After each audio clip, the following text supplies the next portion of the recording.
یقولون وہ کہتے ہیں ربنا آمنا فاکتبنا مع الشاہدین، اے ہمارے رب ایمان لے آئے ہم، پس تو ہمیں لکھ دے مع الشاہدین، شہادت دینے والوں میں سے یعنی گواہوں میں سے۔ وما لنا لا نؤمن،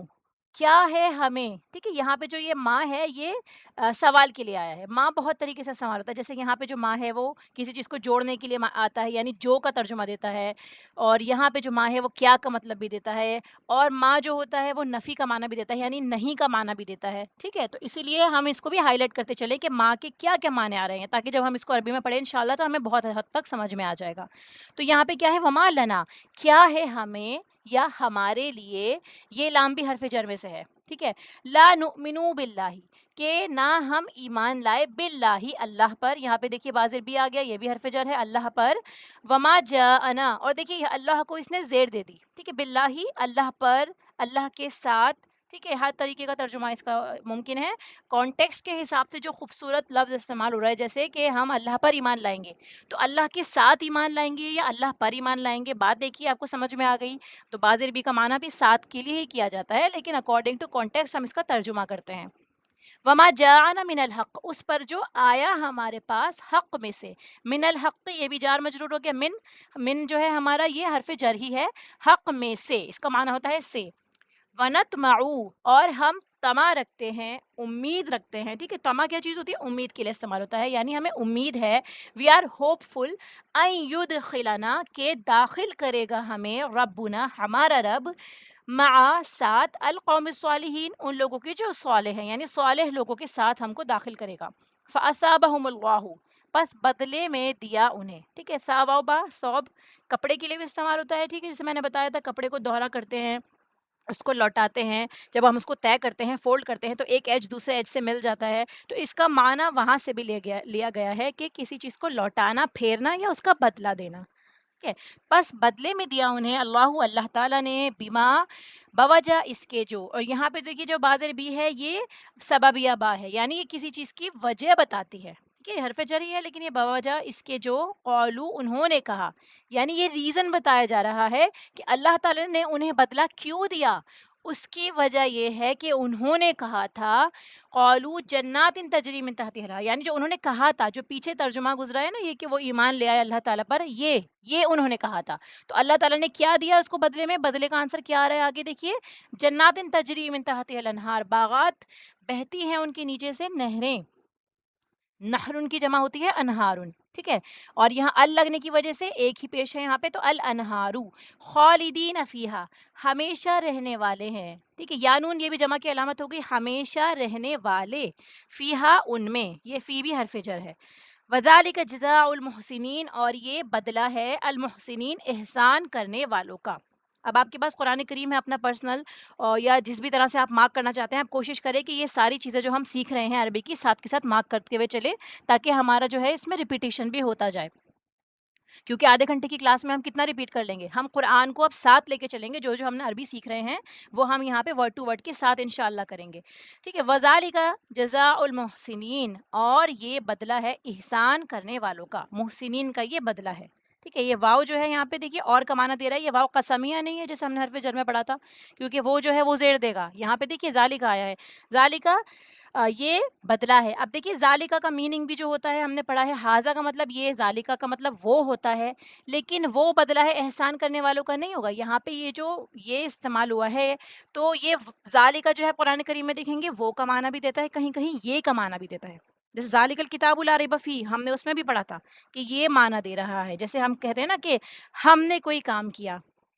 اگر آپ صرف اپنے بارے میں بھی بات کر رہے ہوتے ہیں تب بھی آپ ہم کا لفظ بھی استعمال کر رہے ہوتے ہیں، تو وہ جو ہے بولنے کا ایک طریقہ ہو گیا، یا تعظیم کے لیے سمجھ لیجیے ایک طرح سے، اس طرح بھی استعمال ہوتا ہے، تو یہاں پہ بھی کیا ہے، یہ معنی کو خاص کر رہا ہے کہ دیکھیے یہ بدلہ ہے، جو یہ انہوں نے کہا ہے یہ بدلہ ہوگا احسان کرنے والوں کا، کہ جو اللہ تعالیٰ ان کو جنت میں داخل فرمائے گا۔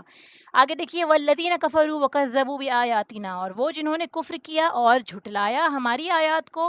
اولئک اصحاب الجحیم، یہی لوگ جو ہیں وہ ساتھی ہیں جہیم کے، یعنی جہنم کے ساتھی ہیں۔ اس میں بھی کوئی روٹ ورڈ مشکل نہیں ہے، سارے الحمدللہ میں آتے ہیں۔ یا ایھا الذین آمنو، اے لوگو جو ایمان لائے ہو، لا تحرموا، نہ تم حرام کرو طیبات پاکیزہ چیزوں کو، ما احل اللہ جو حلال کی ہیں اللہ نے لکم تمہارے لیے، یہ لام بھی حرف جر ہے، ولا تعتدو اور نہ تم حد سے تجاوز کرو،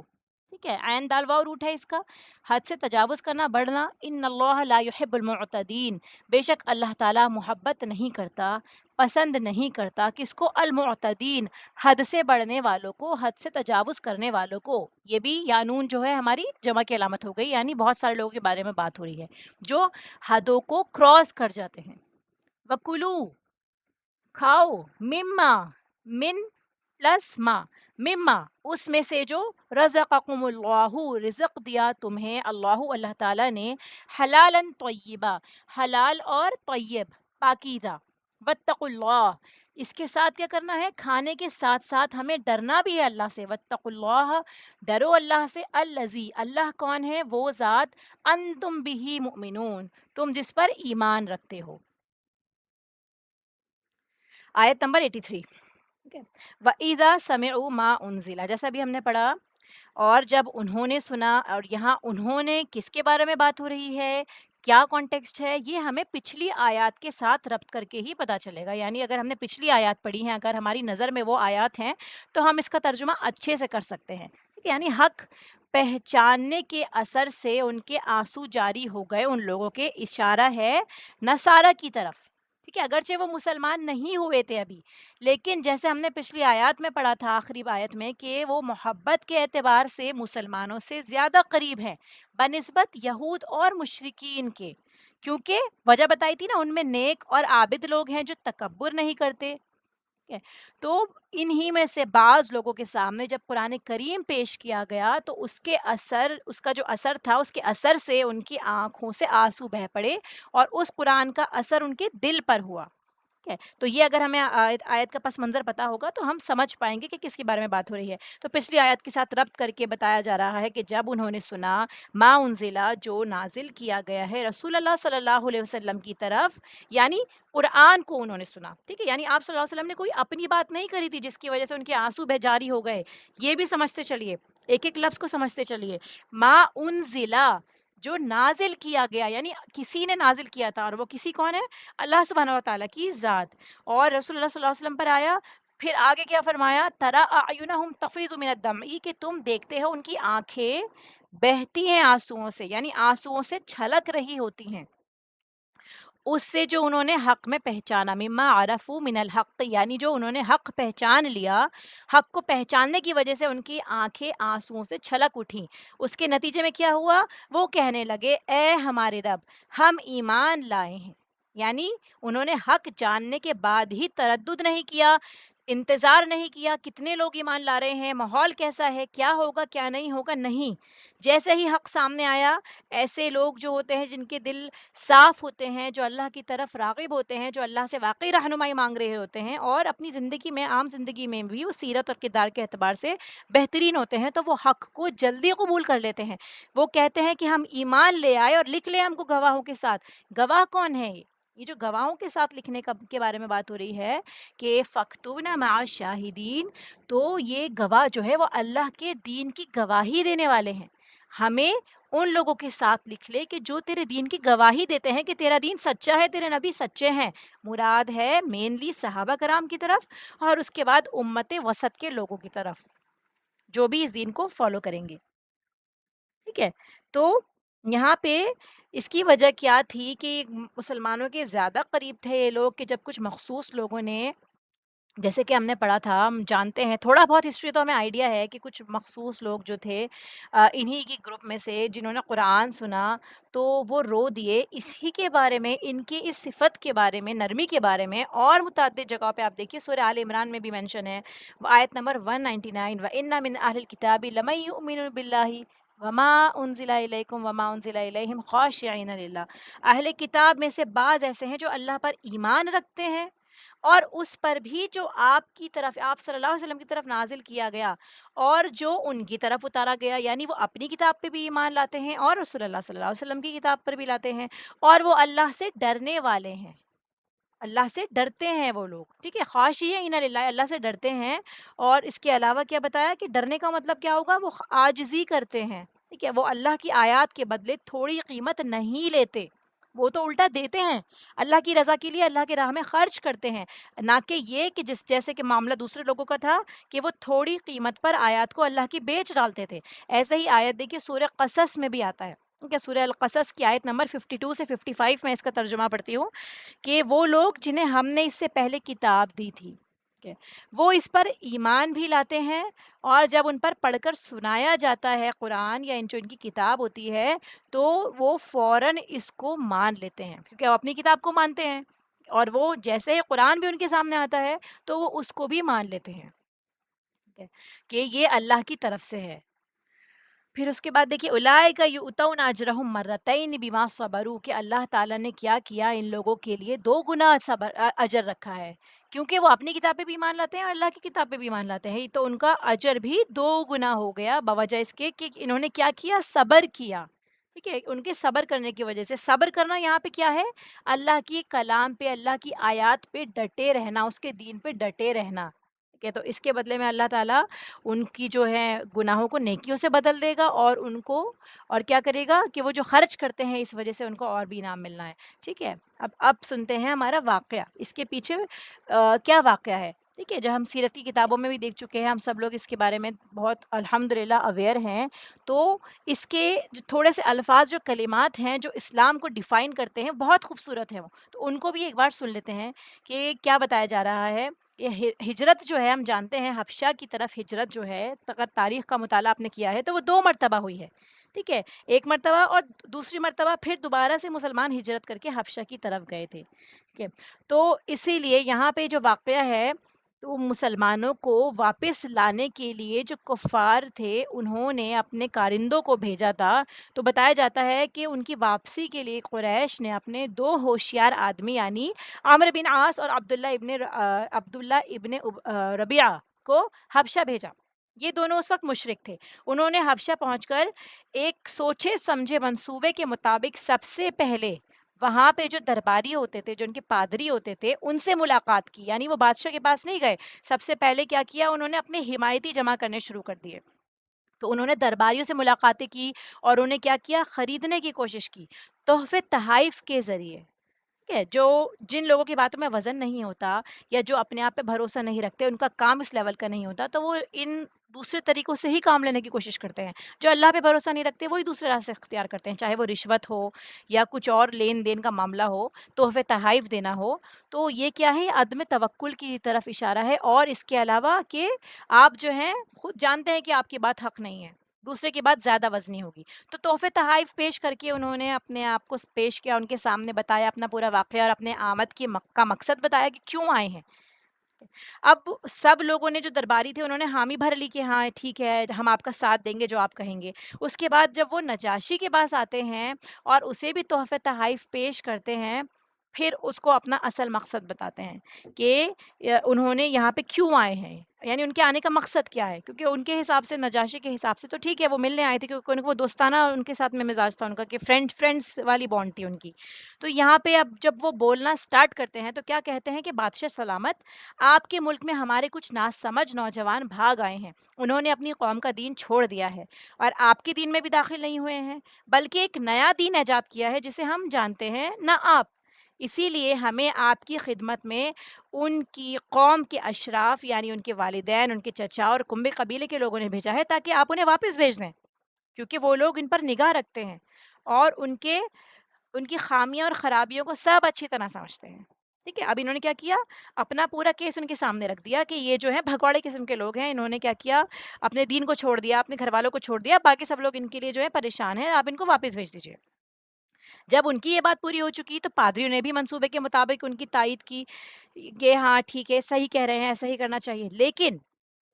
جو عادل ہوتا ہے، جو حق پر ہوتا ہے، وہ ہمیشہ دونوں پہلوؤں کو دیکھنے کی کوشش کرتا ہے، صرف ایک کی یا اپنے لوگوں کی، اپنے بیوی بچوں کی، اپنے رشتہ داروں کی باتیں سن کے فیصلہ نہیں کر دیتا، وہ کیا کرتا ہے، وہ پورے معاملے کو دیکھتا ہے۔ تو نجاشی نے بھی احتیاط برتی اور سوچا کہ دونوں فریقوں کی بات سننی چاہیے، تبھی حق واضح ہو سکے گا، اسی لیے اس نے کیا کیا، مسلمانوں کو بھی بلایا اور ان سے پوچھا بڑے دربار میں کہ یہ کیا دین ہے جس کی وجہ سے تم اپنی قوم سے الگ ہو گئے ہو، پھر میرے دین میں بھی داخل نہیں ہوئے، نہ ان ملتوں میں سے کسی کے دین میں داخل ہوئے، ان کا بھی چھوڑ دیا تم نے دین، تو کیا معاملہ ہے؟ ذرا ہمیں کھل کے تو بتاؤ۔ پھر اس کے جواب میں مسلمانوں کی طرف سے حضرت جعفر ابن ابو طالب نے بات کی کہ وہ ایک طرح سے اسلام کی تبلیغ بھی کرتے ہیں، اسلام کو اچھی طریقے سے بتاتے ہیں سب لوگوں کے سامنے، کہ جو لوگ ابھی نہیں جانتے تو ہمیں بھی اس میں سے لیسنز لینے ہیں کہ ہمیں بھی اسلام کو کیسے پریزنٹ کرنا ہے، کس طرح سے کرنا ہے۔ تو انہوں نے کیا کہا، اے بادشاہ، ہم جاہلیت والی قوم تھے، بت پوجتے تھے، مردار کھاتے تھے، برائیاں کرتے تھے، قرابت داروں سے تعلق توڑتے تھے، پڑوسیوں سے بدسلوکی کرتے تھے، ہمارا طاقتور کمزور کو کھا رہا تھا۔ ہم اسی حالت میں تھے کہ اللہ نے ہم ہی میں سے ایک رسول بھیجا۔ تو دیکھیے سین کیا سیٹ ہو رہا ہے، پہلے برائیاں گنی کہ یہ ساری برائیاں ہمارے اندر تھی، کہ ہم یہ سارے غلط کام کر رہے تھے جو کسی بھی ایک فطرت پہ رہنے والے انسان کو معلوم ہو جائے گا کہ یہ چیزیں ٹھیک نہیں ہیں، چاہے کوئی بھی دین فالو کر رہا ہو انسان۔ تو پھر اب آگے کیا ہوا، اب انہوں نے ایک پورا اسٹیج سیٹ کیا کہ ہم اسی حالت میں تھے کہ اللہ تعالیٰ نے ایک رسول بھیجا کہ ہم اس کی اعلیٰ نسبی، سچائی، امانت اور پاک دامنی کو جانتے تھے۔ اس نے ہمیں اللہ کی طرف بلایا کہ ہم اسے ایک مانیں اور اسی کی عبادت کریں، اور اس کے سوا جن پتھروں اور بتوں کو ہم اور ہمارے باپ دادا پوجتے تھے انہیں چھوڑ دیں۔ اب رسول اللہ صلی اللہ علیہ وسلم کے بارے میں بھی بتایا، دیکھیے کہ وہ اعلیٰ نسب کے تھے، سچائی ان کے اندر تھی، یعنی ایسا نہیں تھا کہ اس سے پہلے وہ جھوٹ بولتے ہوں یا مسخرے قسم کے انسان ہوں یا فرقہ واریت کرنا چاہتے ہوں، لوگوں میں لڑائیاں کروانا چاہتے ہوں۔ ایسا کچھ بھی نہیں تھا، کہ جو تبلیغ کرنے والا انسان ہوتا ہے، جو اللہ کے قریب بلانے والا انسان ہوتا ہے، اس کا اپنا کردار بھی بہت امپورٹنٹ ہوتا ہے، کہ اس کا معاملہ لوگوں کے ساتھ کیسا ہے، وہ کتنا سچا ہے، وہ کتنا پریکٹیکلی امپلیمنٹ کر رہا ہے ان چیزوں کو کہ جو اس نے کہی ہیں یا جو جن کی وہ تبلیغ کرتا ہے۔ ٹھیک ہے، تو یہ سیکنڈ پوائنٹ ہمیں سمجھ میں آیا۔ آگے دیکھیے کیا بتاتے ہیں رسول اللہ صلی اللہ علیہ وسلم کے بارے میں، کہ اس نے ہمیں سچ بولنے، امانت ادا کرنے، قرابت جوڑنے، پڑوسی سے اچھا سلوک کرنے، حرام کاری اور خون ریزی سے باز رہنے کا حکم دیا۔ کہیں پہ بھی نماز کا ذکر نہیں ہے، دیکھیے روزے کا ذکر نہیں ہے، کسی چیز کا قرآن پڑھنے کا ذکر نہیں ہے۔ کن چیزوں کا ذکر ہے؟ اچھی خصلتیں، اچھے اخلاق، سچ بولنا، امانت ادا کرنا، ٹھیک ہے، رشتے جوڑنا، اس کے علاوہ پڑوسی جس کے ساتھ آپ کا اٹھنا بیٹھنا رہتا ہے، اس کا آپ کے ساتھ معاملہ رہتا ہے، اس کے ساتھ اچھا سلوک کرنا، حرام کاری سے بچنا، ٹھیک ہے، اور خون ریزی سے باز رہنا، کیونکہ ہم سب جانتے ہیں کہ ان کا جو پورا ان کی ہسٹری ہے اس میں خون خرابہ، قتل و غارت بھرا پڑا ہے۔ پھر اس کے بعد آگے بے حیائی کے کاموں سے، جھوٹ بولنے سے، یتیم کا مال کھانے سے اور پاک دامن عورتوں پر جھوٹی تہمت لگانے سے منع کیا ہے۔ ٹھیک ہے، اب آگے دیکھیے، یہ ساری باتیں ہو گئی، گراؤنڈ سیٹ ہو گیا کہ یہ اچھی باتیں کرنے کو کہہ رہا ہے جس سے لوگوں کا فائدہ ہوگا۔ کوئی ایسی بات نہیں ہے اب تک کہ جس میں کوئی ایسی ڈیمانڈ ہو یا کوئی ایسی بات ہو جو غلط ہو،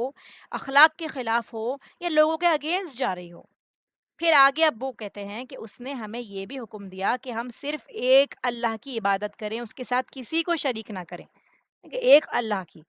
پھر اس نے ہمیں نماز، زکوٰۃ اور روزے کا حکم دیا۔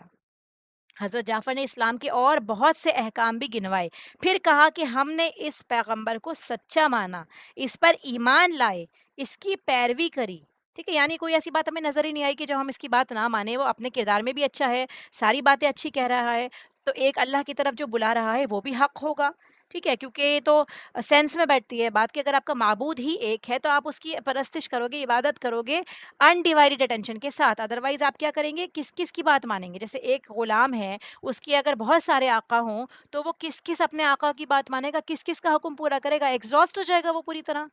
کہ اس کا حکم مانے وہ ناراض ہو جاتا ہے، اس کا حکم مانے وہ ناراض ہو جاتا ہے۔ تو جب معبود ایک ہے، آقا ایک ہے، تو اس کی پوری طرح سے سبمیشن اس کے آگے کرنا، اس کی بات ماننا آسان ہو جاتا ہے۔ تو اسی طرح سے اس معبود کی عبادت کرنا بہت آسان ہے ہمارے لیے۔ پھر جو وہ حکم دیتا ہے نماز زکوٰۃ کا، اس میں بھی ہمارے لیے بہتری ہے کہ ہم نماز کے ذریعے اس سے کنیکٹ کر لیتے ہیں، دعا مانگتے ہیں، زکوٰۃ کے ذریعے لوگوں کی مدد کر رہے ہوتے ہیں، روزے کے ذریعے اپنے جسم کو بھی ہم آمادہ کر رہے ہوتے ہیں، اس کو پریپیئر کر رہے ہوتے ہیں، ٹریننگ کر رہے ہوتے ہیں۔ تو اسی لیے کیا فرمایا کہ انہوں نے اس پر ایمان لا کے اس کی پیروی کری اور اس کے دین کی اتباع کرنی شروع کر دی۔ اس وجہ سے دیکھیے، چنانچہ ہم نے صرف اللہ کی عبادت کا، اس کے ساتھ کسی کو شریک نہیں کرنے کا وعدہ کیا، اور جو چیزیں اس نے حرام بتائیں انہیں حرام مانا، جو چیزیں حلال بتائیں اسے حلال جانا۔ اس پر ہماری قوم ہم سے بگڑ گئی۔ یہ وجہ ہے قوم کے بگڑنے کی، نہ کہ یہ کہ ہم رشتے توڑ کر آ رہے ہیں یا لوگوں کے پیسے لے کے بھاگے ہیں یا ناراض کر کے بھاگے ہیں، نہیں، اس وجہ سے ہماری قوم ہم سے بگڑی ہے۔ اس نے ہم پر ظلم و ستم کرنا شروع کر دیا، ہمیں دین سے پھرنے کے لیے فتنوں اور سزاؤں سے دوچار کیا، تاکہ ہم اللہ کی عبادت چھوڑ کر بت پرستی کی طرف واپس پلٹ جائیں، ٹھیک ہے؟ اور اس کے بعد جن چیزوں کو حرام سمجھتے تھے انہیں پھر سے حلال سمجھنے لگے۔ جب انہوں نے ہم پر بہت قہر اور ظلم کیا، ہم پر زمین تنگ کر دی، ہمارے اور ہمارے دین کے درمیان رکاوٹ بن کر کھڑے ہو گئے، تو ہم نے آپ کے ملک کی راہ لی اور آپ کو دوسروں پر ترجیح دی اور آپ کی پناہ میں رہنا پسند کیا، اور یہ امید کی کہ اے بادشاہ آپ کے یہاں ہم پر ظلم نہیں کیا جائے گا۔ آپ جس کے پاس آپ جا رہے ہیں اس کی اچھی صفات کو بھی تھوڑا سا بتانا، تاکہ وہ انسان بھی موٹیویٹ ہو، ٹھیک ہے؟ کیونکہ جس انسان سے ہم جو کام لینا چاہتے ہیں تھوڑا سا ہمیں اس کی وہ والی بات بھی ابھارنی پڑتی ہے، ٹھیک ہے؟ اگر آپ کسی سے بولتے ہیں نا کہ تم تو بہت جھوٹے ہو، بہت جھوٹے ہو، تو وہ کہے گا ہاں ٹھیک ہے میں جھوٹا ہوں، میں جھوٹ ہی بولوں گا۔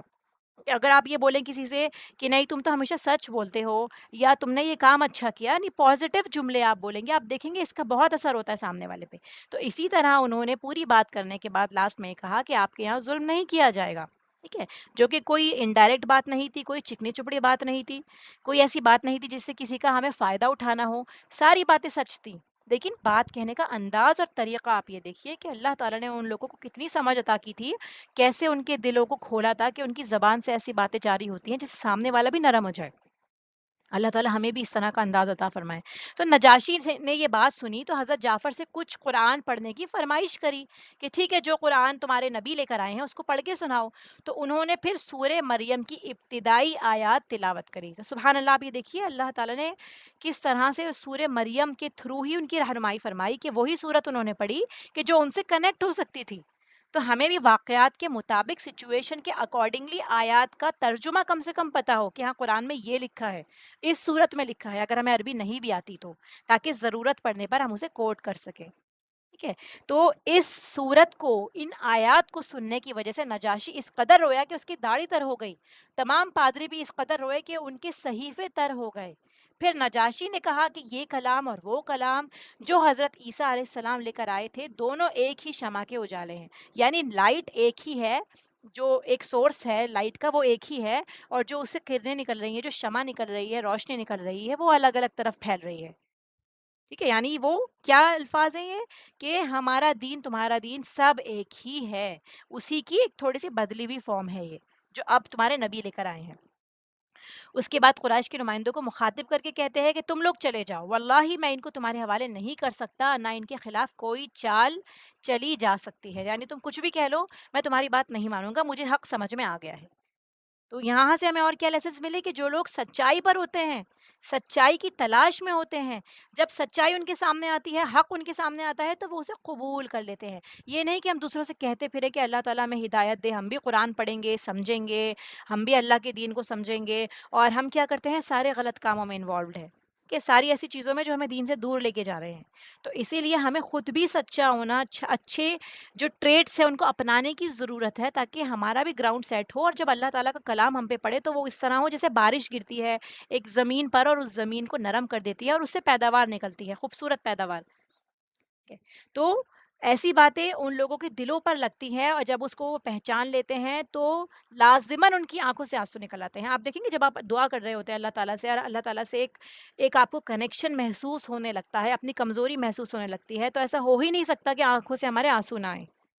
تو یہ کیا ہے؟ دل کے اندر ٹچ ہونے کی نشانی ہے کہ اللہ کا کلام سن کر ہم لوگ روتے ہیں تو ہمارے دل پر اس کا اثر ہو رہا ہے، یا اللہ سے دعا مانگتے ہوئے۔ اب دیکھیے رونا بھی دو طرح کا ہوتا ہے، یہ بھی آپ سمجھ لیں کہ کتنے طرح کے رونے ہوتے ہیں، دو طرح کے۔ ایک تو یہ ہے اس کلام کی سچائی کی وجہ سے تقوی، خشیت محسوس ہوتی ہے انسان کو، تو اس کا دل نرم ہو جاتا ہے۔ اور دوسرا یہ ہے کہ ہمیں کیا کرتے ہیں جب ہم کلام پڑھ رہے ہوتے ہیں اللہ تعالیٰ کا، تو ہمیں کوئی اپنی تکلیف یاد آ جاتی ہے، کوئی اپنا حادثہ پرانا یاد آ جاتا ہے، دنیا کے مسئلے یاد آ جاتے ہیں، ان کی وجہ سے ہم رونے لگتے ہیں، ان معاملات پہ رونے لگتے ہیں، ٹھیک ہے؟ یا پھر دکھاوے کے لیے رونے لگتے ہیں، ریاکاری کے لیے رونے لگتے ہیں، تو یہ بھی ایک طرح کا رونا ہوتا ہے، ٹھیک ہے؟ تو جو لوگ قرآن کی سچائی سے متاثر ہو کر ہوتے ہیں ان کے بارے میں ہی قرآن کریم میں آتا ہے، سورہ زمر کی آیت نمبر 23 میں، ان کے دل اور ان کی کھالیں بھی نرم پڑ جاتی ہیں، ٹھیک ہے؟ تقشعر منہ جلود الذین یخشون ربہم، ثم تلین جلودہم وقلوبہم الی ذکر اللہ، کہ ان کے دل بھی، ان کی کھالیں نرم پڑ جاتی ہیں اللہ کی خشیت میں، وہ رو پڑتے ہیں۔ تو اللہ تعالیٰ کے نزدیک وہ آنسو بہت قیمتی ہیں جو اس کی خشیت اور حق کے اعتراف میں ہماری آنکھوں سے نکلتے ہیں۔ جب ہم حق پہچان لیتے ہیں یا ہمیں پتہ چلتا ہے کہ اللہ سبحانہ و تعالیٰ کتنا عظیم ہے، کتنا مائٹی ہے، وہ ہماری چھوٹے چھوٹے مسئلے اس کے سامنے کچھ بھی نہیں ہے کہ وہ حل نہ کر سکے، ہمارے مانگنے میں ہی کمی ہے، تو یقیناً آنسو نکلتے ہیں اور وہ اللہ تعالیٰ کے یہاں بہت قیمتی ہوتے ہیں۔ اس لیے دعا کریں اللہ تعالیٰ سے کہ ہم کوشش کریں کہ آج اس کلاس کے بعد یا نماز کے بعد کسی بھی وقت میں، ویسے بھی جمعہ کا دن ہے، قبولیت کی گھڑیاں ہوتی ہیں، رو کے دعا کریں اللہ تعالیٰ سے، ٹھیک ہے؟ وہ یہ بھی بہت امپورٹنٹ چیز ہے۔ تو ہمیں اس آیت سے، یہاں سے کیا لیسن ملتے ہیں کہ ہم سب سے پہلے یہ دیکھیں کہ حق شناسی جو ہوتی ہے وہ کسی بھی قوم کے کسی بھی فرد کے اندر ہو سکتی ہے۔ یعنی یہ ضروری نہیں ہے کہ آپ مسلمان ہیں تو ہی سب سے اچھا آپ دین سمجھ سکتے ہیں، ٹھیک ہے؟ اگر آپ کا دل نرم ہے، اگر آپ کا دل سخت نہیں ہے، تو آپ حق کو آرام سے قبول کر سکتے ہیں، چاہے آپ کسی بھی دین کو فالو کرنے والے ہوں، غیر مسلم ہو، ہندو ہو، کرسچن ہو، جیو ہو، کوئی بھی ہو۔ اگر آپ کے دل میں سختی نہیں ہے، اور اگر آپ کے دل میں سختی ہے تو چاہے آپ مسلمان بھی ہو تب بھی آپ دین کو صحیح طور پہ نہیں سمجھ پائے۔ پھر ایک اور لیسن، اصل حق وہ ہے جو اللہ کی طرف سے آیا ہے، ٹھیک ہے؟ مما عرفوا من الحق، جو اللہ کی طرف سے آئے، نہ جو کسی آپ نے، آپ کے بڑے نے بتا دیا، آپ نے کسی کتاب میں پڑھ لیا، ٹھیک ہے؟ ایسی کوئی بات حق نہیں ہے جو اللہ کی طرف سے نہ ہو، جس کی قرآن و سنت میں دلیل نہیں موجود، ٹھیک ہے؟ پھر اس کے بعد جب حق بھی سامنے نظر آنے لگتا ہے تو آپ کیا کریں، اسے بیان بھی کریں لوگوں کے سامنے اور اسے خود بھی قبول کریں۔ ایسا نہ ہو کہ ناحق آپ کے سامنے چل رہا ہو اور آپ اس کو ہونے دیں، ذرا بھی آواز اور ناپسندیدگی نہ اٹھائیں، اپنی کسی بھی طرح سے اپنی آواز نہ اٹھائیں، تو کیا ہوگا، وہ چیز عام ہوتی چلی جائے گی اور غلط کام جو ہے وہ پروپیگیٹ ہوتا چلا جائے گا، لوگ اس پہ اور زیادہ چوڑے ہوتے چلے جائیں گے۔ تو آج کل جو یہ جو حالات ہو رہے ہیں وہ اسی وجہ سے ہو رہے ہیں کہ آواز اٹھانی بند ہو گئی ہے، خود بھی حق قبول نہیں کر رہے اور دوسروں کو بھی نہیں پہنچا رہے۔ پھر اللہ کا کلام سن کر آنسو بہنا، یہ صالحین کی صفت میں سے ہے، ٹھیک ہے؟ ان کی دعائیں،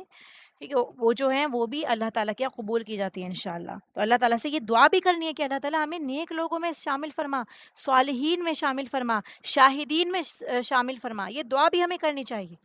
کہ پھر جسے اللہ تعالیٰ سے محبت ہوتی ہے، اسے اس دین پر چلنے والوں سے بھی خود بخود محبت ہو جاتی ہے، اور وہ ان کے بھی قریب ہونا چاہتا ہے، اس کا دل بھی لگتا ہے ایسی محفلوں میں ایسے لوگوں سے بات کرنے سے کہ جن کو دیکھ کے اللہ تعالیٰ یاد آتا ہے۔ ایک اور لیسن کہ اگر دلیل مل جائے ہمیں کسی بات کی تو ہم اس کو فوراً قبول کر لیں، ہم اس میں بحث نہ کریں، یہ نہ سوچیں کہ ابھی ہمیں غور و فکر کرنا ہے، سوچنا ہے یا فلاں فلاں سے پوچھنا ہے، ٹھیک ہے؟ اور قرآن توجہ سے سننے والے کو بھی رحم کی بشارت دیتا ہے، ٹھیک ہے؟ تو وہ لوگ جو آپ پوری طرح توجہ سے سن رہے ہوتے ہیں اور اس کے علاوہ پوری طرح سے ڈیووٹڈ ہوتے ہیں اس میں، تو انشاءاللہ ان کے دل ضرور نرم ہوں گے انشاءاللہ۔ وما لنا لا نؤمن باللہ وما جاءنا من الحق، اور کیا ہے ہم کو، یعنی ہمارے پاس ایسی کوئی وجہ نہیں کہ ہم اللہ تعالیٰ پر ایمان نہ لائیں، اور جو ہمارے پاس آیا حق میں سے،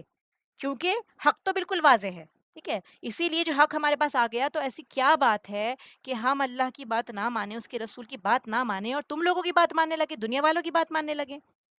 اس کے بعد کیا فرماتے ہیں، اور ہم امید رکھتے ہیں کہ ہمارا رب ہم کو صالح لوگوں کے ساتھ داخل کرے گا، یعنی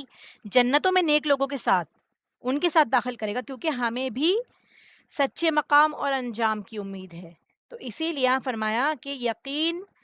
آ، یقینی بات جو ہے کہ ہم جنت میں جائیں گے یا نہیں، اگر ہم اسلام لے آئے ہیں،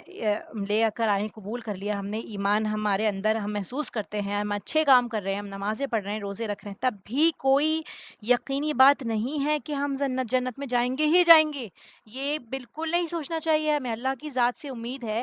حدیث میں جیسے ہم پڑھتے ہیں کہ کلمہ جس نے پڑھ لیا، اس کے دل میں رائی کے دانے کے برابر بھی ایمان ہے، وہ بھی جنت میں داخل ہو جائے گا، یہ ساری چیزیں کتنے وقت کے بعد ہونی ہیں، کتنا عرصہ ہونا ہے کہ انسان اتنا جلتا رہے، اس کے بعد اللہ حافظنا کہ تب جا کے اللہ تعالیٰ اسے آگ سے نکالے کہ وہ امید ہی ختم ہو گئی ہو۔ تو اس چیز کو ہمیں نان سیریسلی نہیں لینا چاہیے، یہ نہیں سوچنا چاہیے کہ ہم بچ ہی جائیں گے، کب کتنا عرصہ ہم نہیں جانتے، اسی لیے انجام کے اعتبار سے کوئی بھی جنت میں جانے والا ہے یا نہیں، کون کب جائے گا، یہ کہیں پہ بھی فکس نہیں ہے۔ امید ضرور رکھ سکتے ہیں ہم، جیسے ہم نے یہاں دیکھا نا کہ ان کو امید ہے، وَنَطْمَعُ، کہ وہ طمع رکھتے ہیں کہ اللہ تعالیٰ ہم کو داخل کرے گا جنت میں، اسی لیے اللہ سے امید ضرور رکھنی ہے، لیکن حتمی فیصلہ اللہ کے ہاتھ میں ہے۔ ہے۔ اسی لیے ہمیں کیا کرنا چاہیے، حق سامنے آتے ہی اسے فوراً قبول کر لینا چاہیے۔ اپارچونیٹیز اگر ہمیں مل رہی ہیں تو وہ اللہ کی توفیق سے مل رہی ہیں، نیکی کا موقع مل رہا ہے تو اللہ کی توفیق سے ہے۔ یہ نہ سوچے کہ میں ہی کیوں کروں، ٹھیک ہے، سارے پیسے میں ہی کیوں خرچ کروں، ساری انرجی میں ہی کیوں لگاؤں، میں ابھی تھک گئی ہوں مجھے آرام چاہیے، یا میں ہی کیوں صبر کروں، یہ نہ سوچیں۔ اگر اللہ نے ہمیں توفیق دی ہے نیکی کی، صبر کی، یا خرچ کرنے کی، یا جسمانی طور پہ کسی کی بھی خدمت کرنے کی، تو یہ ہمارے لیے ہی ہے کہ ہمارا جنت کا راستہ آسان کر رہا ہے اللہ تعالیٰ۔ اسی لیے کبھی بھی یہ نہ سوچے کہ ہمارے ساتھ ہی کیوں آزمائش آ رہی ہیں۔ اگر اللہ تعالیٰ ہم سے محبت کرتا ہے، ہمارے لیول بڑھانا چاہتا ہے، ہمارے درجے ایلیویٹ بڑھانا چاہتا ہے، تو اس کے لیے کیا کرتا ہے اللہ تعالیٰ، چھوٹی چھوٹی آزمائشیں بھی دیتا ہے، کیونکہ اللہ تعالیٰ جس سے محبت رکھتا ہے وہ چاہتا ہے کہ وہ بھی جنت میں داخل ہوں، ٹھیک ہے۔ اسی لیے ہمیں بھی امید رکھنی چاہیے کہ اللہ تعالیٰ ہمیں جنت میں داخل کرے گا، اسی لیے یہ دعا بھی کری ہے، جیسے یہاں صالحین میں سے شامل ہونے کی دعا کی ہے نا انہوں نے، اسی طرح سے ہمیں بھی ربنا آتنا بھی سکھائی گئی ہے ہمیں فی الدنیا حسنہ، تو اسی طرح اس کے علاوہ بھی ہمیں اللہ تعالیٰ سے دعا کرنی چاہیے، جیسے قرآن کریم میں بہت جگہ پہ آپ دعائیں دیکھیں گے، جنت کی دعا کی ہے، ٹھیک ہے، پھر بہترین منزل کی دعا کی گئی ہے، بہت ساری دعائیں ہیں جو ربنا سے سٹارٹ ہوتی ہیں، وہ سب بھی ہمیں یاد کرنی چاہیے تاکہ ہم اپنی دعاؤں میں ان کو شامل کر سکیں۔ آگے آتا ہے کہ فَأَصَابَهُمُ اللَّهُ بِمَا قَالُوا، بدلہ دیا ان کو اللہ تعالیٰ نے، جزا دی ان کو اللہ تعالیٰ نے، بوجہ اس کے جو انہوں نے کہا، ان کے اس قول کی وجہ سے کہ اللہ نے انہیں کہ اللہ تعالیٰ کا وہ حق قبول کر رہے ہیں، اس کے بعد انہوں نے ایمان لے آئے اور انہوں نے کہا کہ ہمیں شاہدین میں داخل فرما، اس وجہ سے اللہ تعالیٰ نے ان کو ثواب دیا۔ کہ کیا ثواب دیا، بدلہ دیا ان کو، جو ان کو اللہ تعالیٰ نے جنات تجری من تحتها الانہار یہاں پہ لکھ دیا ہے کہ اللہ تعالیٰ ان کو اس کا بدلہ دیتا ہے یا دے گا۔ ایکچوئل حقیقت جیسے ابھی ہم نے پڑھا اللہ تعالیٰ کے ہاتھ میں ہے، ٹھیک ہے، لیکن کیا ہے کہ اگر ہم ایمان لے آتے ہیں، اپنی پچھلی زندگی پہ توبہ کر لیتے ہیں، تو ہمارے لیے بھی امید ہے کہ اللہ تعالیٰ ہم کو بھی ایسے جنات میں داخل کرے گا، جنتوں میں داخل کرے گا جس کے نیچے نہریں بہہ رہی ہیں، اور وہ ہمیشگی والی جنت ہوگی انشاءاللہ، خالدین فیہا ذالک جزاء المحسنین۔ آگے کنڈیشن آ گئی، دیکھیے کنڈیشن کہ یہ جزا ہے احسان کرنے والوں کی۔ تو ہم اگر یہ بولیں گے کہ ہم سے صبر نہیں ہوتا، یا سب ہمارے خلاف بات کر رہے ہوتے ہیں، یا کوئی بھی ایکسکیوز جو ہم دیں گے، تو پھر ہم محسنین میں نہیں آئے۔ محسنین، احسان کرنے والا وہ ہے جو حق سے زیادہ لوگوں کو دے رہا ہے، نہیں دے رہے لوگ تب بھی آپ کو دینا ہے، کوئی اچھا نہیں کرا تب بھی اچھا سلوک کرنا ہے، کہ یہ سب چیزیں کون کرتا ہے، کون احسان کرنے والا ہوتا ہے، جو حق سے بڑھ کر دیتا ہے۔ اور پھر یہ دیکھیے بعض باتیں اتنی قیمتی ہوتی ہیں کہ ان باتوں پر کہنے والے کو بھی اجر مل جاتا ہے، کہ جیسے کہ یہاں پہ دیکھا کہ انہوں نے ایک جملہ بولا، اس کے نتیجے میں ان کی بات اتنی قیمتی ہوئی، اللہ تعالیٰ کو اتنی پسند آئی کہ اس کے بدلے میں بھی اللہ تعالیٰ نے فرمایا کہ تمہیں اس کا اجر ملے گا، جنتیں ملیں گی، اور کئی جنتیں ہیں، ٹھیک ہے، جیسے سورہ رحمان میں بھی دیکھتے ہیں نا 4 جنتوں کا ذکر ہے، ٹھیک ہے، اور اس کے علاوہ متعدد مقامات پر جنتوں کے بارے میں آیا ہے، تو کتنی جنتیں اللہ عالم، اللہ تعالیٰ جانتا ہے، لیکن اللہ تعالیٰ کا وعدہ ہے کہ جنتیں ہوں گی جن کے نیچے نہریں بہہ رہی ہوں گی، جن میں وہ ہمیشہ ہمیشہ رہیں گے۔ یہ انسان کے سچا ہونے کی دلیل ہے کہ وہ نیک لوگوں کا ساتھ بھی مانگتا ہے، کیونکہ وہ خود بھی ویسا ہوتا ہے، کیونکہ جیسے ہماری کمپنی ہوتی ہے ویسے ہی ہم ہوتے ہیں، اسی لیے یہ نیک لوگ ہوتے ہیں جو ہمیشہ نیک لوگوں کا ساتھ مانگتے ہیں کہ اللہ تعالیٰ ہم کو نیک لوگوں کے ساتھ رکھنا۔ آپ دیکھیں گے سورہ یوسف میں بھی ایسے ہی آئے گا کہ وہ بھی اللہ سبحانہ تعالیٰ سے دعا کرتے ہیں کہ مجھے نیک لوگوں کے ساتھ فوت فرمانا، ٹھیک ہے، تو اسی لیے احسان کرنے والے عبادت میں بھی احسان کرتے ہیں اور بندوں کے ساتھ معاملہ کرنے میں بھی احسان کرتے ہیں، جیسے کہ حدیث جبرائیل آئی تھی، ٹھیک ہے، حدیث جبرائیل کا کیا مطلب ہے، یہاں پہ جو حدیث بہت فیمس ہے یہ کہ جبرائیل علیہ السلام نے آ کے سمجھایا تھا کہ اللہ کی عبادت ایسی کرنی چاہیے کہ جیسے تم اس کو دیکھ رہے ہو، یعنی آپ نماز پڑھ رہے ہیں یا کوئی نیکی کا کام کر رہے ہیں، قرآن کی تلاوت کر رہے ہیں، روزہ رکھ رہے ہیں، اس طرح آپ ایس کریں جیسے کہ آپ اللہ تعالیٰ کو دیکھ رہے ہیں، وہ آپ کے سامنے ہے، ٹھیک ہے، ایک سپریم پاور، بادشاہوں کا بادشاہ وہ آپ کے سامنے ہے، تو آپ کی اور میری کیا حالت ہونی چاہیے، اس طرح سے ہمیں عبادت کرنی ہے اپنی، ہر آن ہر لمحے ہر دن۔ اور اگر اگر اس طرح نہ ہو پائے، اگر ہم نہیں دیکھ پائیں کہ ہماری سمجھ اتنی نہیں ہے یا ہمارا خشوع اتنا نہیں ہوا کہ جیسے ہم اس کو دیکھ رہے ہیں، تو کم سے کم ہم یہ تو امیجن کر لیں کہ اللہ تو ہمیں دیکھ رہا ہے، یہ تو سوچے کہ وہ ہمیں دیکھ رہا ہے تو ہمارا عمل، ہماری نماز کیسی ہونی چاہیے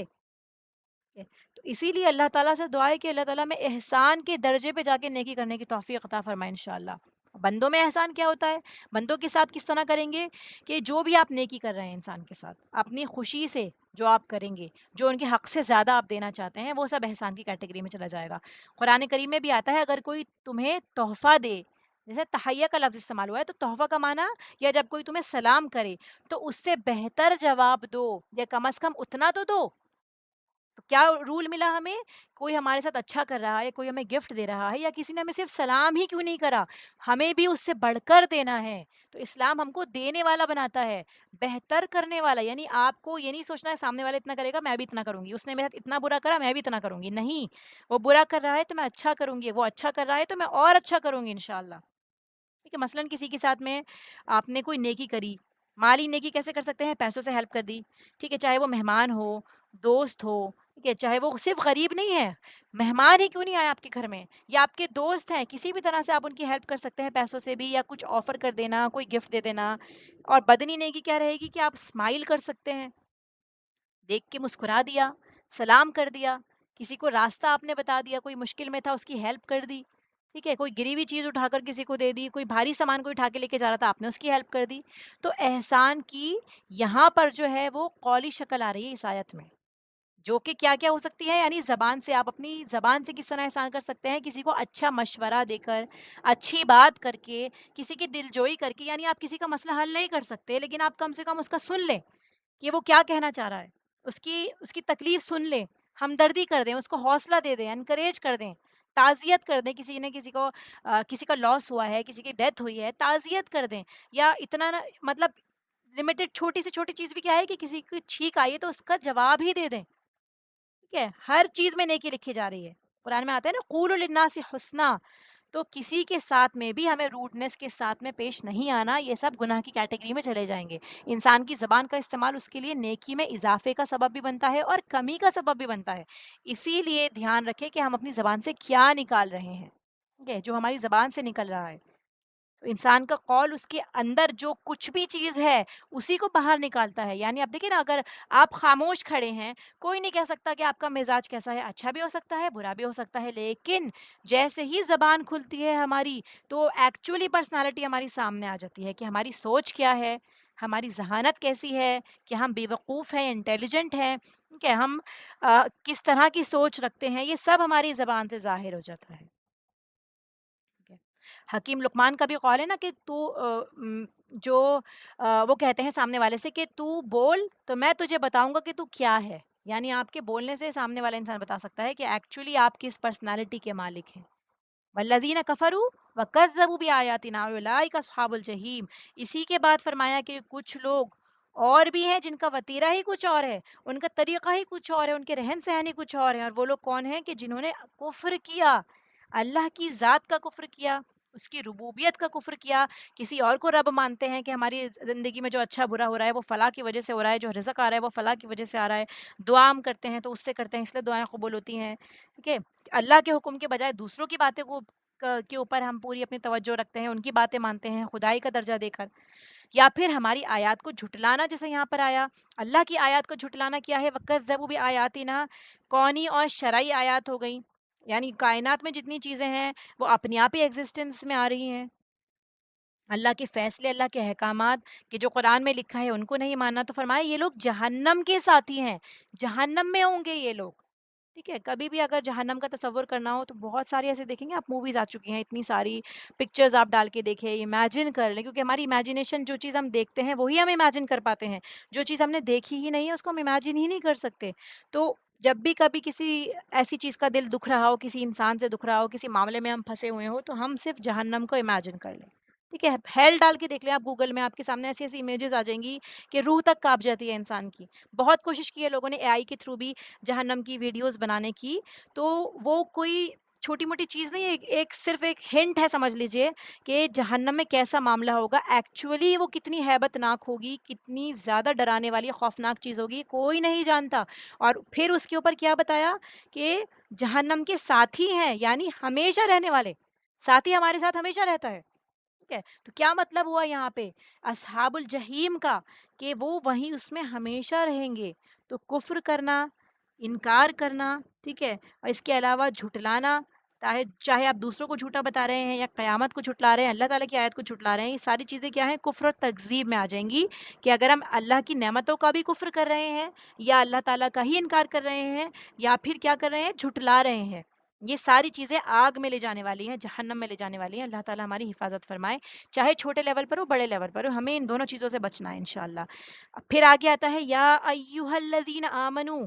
لا تحرموا طیبات ما احل اللہ لکم، اے لوگو جو ایمان لائے ہو، نہ تم حرام کا ٹھہراؤ، یعنی حرام قرار مت دو ایسی چیزوں کو جن کو اللہ نے پاکیزہ بنایا ہے تمہارے لیے، حلال کیا ہے تمہارے لیے۔ کس وجہ سے؟ ولا تعتدوا، حد سے بڑھتے ہوئے، کہ ہم حد سے بڑھ جاتے ہیں، حلال کو حرام کر دیتے ہیں، ٹھیک ہے؟ کیونکہ اللہ تعالیٰ محبت نہیں رکھتا حد سے بڑھنے والوں سے، ان اللہ لا يحب المعتدین، کہ تنبیہ کی جا رہی ہے ایمان والوں کی، ایک چیز سے روکا جا رہا ہے، کس چیز سے؟ کہ پاکیزہ چیزوں کو حرام نہ کرو، ٹھیک ہے؟ اور طیبات کے اندر کھانے کے علاوہ اور بھی چیزیں آ جاتی ہیں جو انسان کی زندگی میں اللہ تعالیٰ نے اس کو نعمتیں دے رکھی ہیں، ان سب کو اپنے اوپر حرام کر لینا۔ مثال کے طور پر اچھا لباس، ٹھیک ہے، ہم اچھے کپڑے پہنیں گے ہی نہیں، یا پھر اچھا کھانا پینا، ٹھیک ہے، استعمال کی ضروریات کی جو بھی چیزیں ہوتی ہیں اگر وہ حلال ہیں ان چیزوں کو اپنے اوپر حرام ٹھہرا لینا، رہبانیت کی طریقے سے یا زیادہ تقوی والا اپنے آپ کو ثابت کرنے کے لیے، ٹھیک ہے۔ اگر آپ نفس سے مجاہدہ کر رہے ہیں، اگر آپ کو اپنا جہد کرنا ہے، اگر آپ چاہتے ہیں کہ دنیا کی چیزوں میں آپ نہ لگیں، وہ ایک الگ بات ہو گئی، ٹھیک ہے، کہ اگر آپ چاہتے ہیں کہ ٹھیک ہے ان چیزوں سے جتنا ہم اس میں جائیں گے اتنا پھنستے چلے جائیں گے، تو اس حد تک تو اجازت ہے انشاءاللہ، لیکن اللہ تعالیٰ کی نعمتوں کو اپنے اوپر بالکل حرام کر لیا کہ پہنیں گے ہی نہیں، شادی ہی نہیں کریں گے، ٹھیک ہے، یا پھر اچھا کھانا کھائیں گے ہی نہیں، یہ ساری چیزیں خود ساختہ پابندیاں ہیں جو لوگوں نے اپنے اوپر لگائی ہیں اپنے آپ کو متقی ثابت کرنے کے لیے، کہ جیسے پیچھے نصارہ کا ڈسکشن آیا نا، تو عبادات کے نام پر اگر ہم دنیا کو ترک کر رہے ہیں، جو زہد ان کے اندر پایا جاتا ہے اس کی بھی تردید کی جا رہی ہے یہاں پر، کہ ان کا تواضع تو ٹھیک ہے، کہ اگر آپ ہمبل ہیں، جیسے میں نے ابھی بتایا نا، اگر آپ ہمبل رہنا چاہتے ہیں، نفس کو اپنا ٹیم کرنا چاہتے ہیں تو ٹھیک ہے، لیکن بری طرح سے دنیا چھوڑ دینا کہ کسی سے مطلب ہی نہیں ہے، اچھے برے کام سے، اللہ کی نعمتوں سے فائدہ ہی نہیں اٹھانا، کیونکہ آپ دیکھیں گے نا جب آپ اللہ کی نعمتوں سے فائدہ اٹھا رہے ہوں گے، جو اللہ تعالیٰ نے آپ کو بلیسنگز دی ہیں، آپ کھا پی رہے ہوں گے، اچھا پہن رہے ہوں گے، سکون سے اپنے گھر میں ہوں گے، ٹھیک ہے، تو اس وقت میں جو اللہ کا شکر نکلتا ہے وہ یوزولی آپ ایسے صبر کے موقع پہ نہیں نکال سکتے، تو وہ شکر بھی اللہ تعالیٰ کو پسند ہے کہ جو نعمتیں اللہ نے دی ہیں ان کو استعمال کیا جائے، وہ نعمتیں بندے پہ دکھنی چاہیے، ٹھیک ہے؟ تو یہ بھی شرک فی الحکم ہو جاتا ہے کہ اللہ نے جو جائز قرار دیا ہے اور ہم اس کو اپنے لیے حرام کر لیں، اللہ یہ کہ کوئی عذر ہو، اگر کوئی عذر ہے جیسے کسی بیماری کی وجہ سے کوئی تکلیف ہے آپ کو، تو آپ فلاں فلاں چیزیں نہیں کھا سکتے یا نہیں پہن سکتے یا آپ کوئی ایسا کام نہیں کر سکتے اپنی بیماری کی عذر کی وجہ سے، یا آپ کو ناپسند ہے کوئی کھانا کہ آپ کو اس کا ٹیسٹ ہی سمجھ میں نہیں آتا، تو وہ اور بات ہے، لیکن حرام میں نہ جائیں کہ یہ حرام ہے، بالکل نہیں کھائیں گے، جیسے ان لوگوں نے کر لیا تھا اپنے اوپر، یہود نے اپنے اوپر حرام کر لی تھی کتنی چیزیں، تو یہ کیا ہے؟ حد سے نہ بڑھو، اللہ تعالیٰ فرماتا ہے حد کو کراس نہ کرو، سورہ اعراف میں بھی آتا ہے آیت نمبر 31 میں، اس کا ترجمہ دیکھیے کہ اللہ تعالیٰ فرماتا ہے وَكُلُوا وَاشْرَبُوا وَلَا تُسْرِفُوا، کھاؤ پیو اور اسراف نہ کرو، کیونکہ وہ حد سے بڑھنے والوں سے محبت نہیں رکھتا، یعنی آپ یہ دیکھیے یہاں پر ہم نے جیسے ایک رول سمجھا کہ اللہ تعالیٰ کو پسند ہے کہ اس کی نعمتیں استعمال کی جائیں، لیکن اس میں بھی ہمیں اسراف نہیں کرنا، حد سے نہیں بڑھنا، اور یہ اسراف ایک بہت ہی جامع لفظ ہے،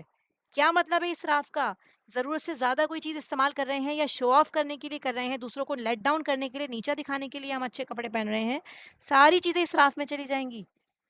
تو اسی لیے حلال کو حرام کرنا یا حرام کو حلال کرنا